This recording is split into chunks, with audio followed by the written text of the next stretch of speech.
রাস্তার পাশে সরকারি গাছ থেকে ফল খাওয়া জায়েজ আছে কিনা? দরকারি প্রশ্ন ভাই, হাসবেন কেন?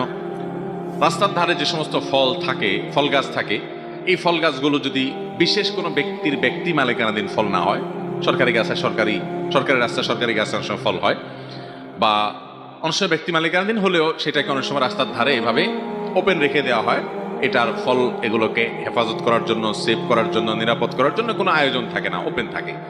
তো বিশেষ করে সরকারি জায়গায়, সরকারি রাস্তার পাশে যে ফলমূল থাকে এগুলো খাওয়া জায়েজ আছে, এগুলো চাইলে কেউ খেতে পারেন। যেহেতু এগুলোকে সংরক্ষণের কোনো ব্যবস্থা করা হয় নাই, এর মানে এটা ওপেন, এটা উন্মুক্ত আছে, এটা চাইলে কেউ খাইতে পারে।